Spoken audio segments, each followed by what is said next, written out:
और भी लोग थे, सबके सामने बोला, क्योंकि मुझे सबके सामने बोलने की आदत है। मैं डरता हूं तो सिर्फ अल्लाह से डरता हूं, दुनिया में किसी की औकात नहीं है मुझे डराने वाली।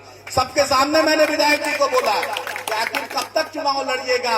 आपके साथ जो आपके क्लासमेट थे, जो आपके साथ गिल्ली डंडा खेले होंगे, तो उनका बाल भी सफेद हो गया होगा, दांत भी टूट गया होगा, वो नाती पोता वाले हो गए होंगे, लेकिन पटना की चमक दमक और बाल का काला रंग डाई करा कर कब तक आप आदिल और मौजम की तरह नौजवान दिखिएगा? अब वो दिन गया कि बलरामपुर बारसोई, अब गोवा गांव करनपुर से रैली निकलेगा, चांदपारा नलसर से मोटरसाइकिल निकलेगा, बिघोर से साइकिल निकलेगा, बारसोई पहुंचेगा, बारसोई से इमादपुर रहमानपुर होते हुए मलिकपुर जाइएगा और लोग बोलेगा कबरत वोट दूं, कबरत वोट दूं। आज एक बच्चा खड़ा होकर पूछ सकता है, एमपी साहब बतलाइए स्कूल में छत में पानी क्यों डूब रहा है?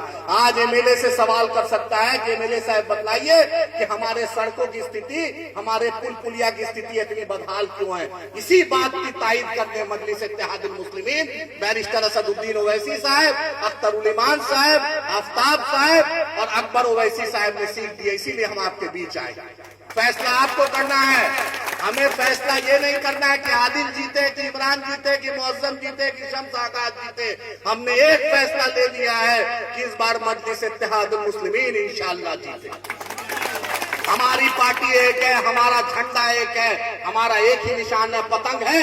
अगर हैदराबाद में एक बबर शेर बैठा है, बैरिस्टर असदुद्दीन ओवैसी साहब, अगर उसके हाथों को मजबूत करना है तो बिहार का जो मजलिस का बेटा है, बिहार का जो बेबाक आवाज है, अख्तर उल ईमान साहब के साथ कंधा से कंधा मिलाकर जाना है। और इस बार बिहार के असेंबली में उधर बीजेपी रहे, राजद रहे, जदयू रहे, माले रहे, सीपीआई रहे, सीपीएम रहे, मुकेश सैनी रहे, आंख से आंख मिलाकर हम बात करने के लिए तैयार हैं। उस बात करने में ताकत अगर कोई देगा तो यहाँ की आवाम, बारसोई, बलरामपुर, चांदपारा, बालूहाट, बिदूर, कचना, धचना, करोनपुर की आवाम ताकत देगी। हम इसीलिए आपके बीच आए। फैसला आपको करना है।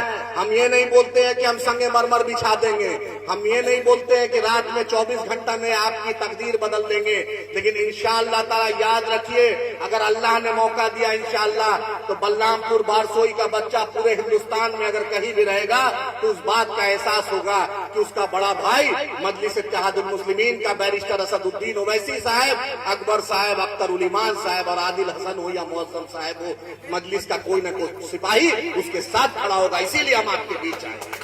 चांदपारा का एक नौजवान राशिद मुर्शिद आया मेरे पास अभी।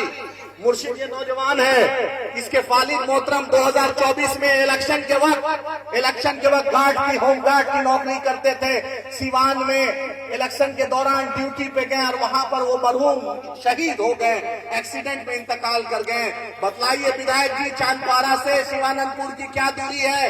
लेकिन आपका नौजवान 6 महीना पहले आपके पास गया और आपको बोला कि मेरी वालदा को पेंशन नहीं मिल रहा है, मेरे फादर का ईपीएफ नहीं मिल रहा है, अनुकंपा में नौकरी नहीं मिल रहा है। लेकिन आज का नौजवान आज चांदपारा से चलकर आदिल हसन के पास आ जाता है, लेकिन विधायक जी आपको फुर्सत नहीं होता है उस यतीम के सिर पर हाथ देने का। इसी की लड़ाई को लड़ने आपके बीच आए, इसीलिए हम आपके बीच आए हैं।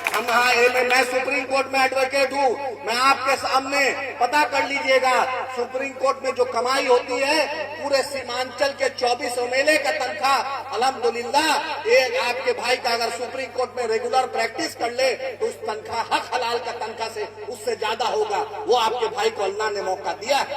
जब भी मुझे बैरिस्टर असदुद्दीन ओवैसी साहब ने मौका दिया टीवी पर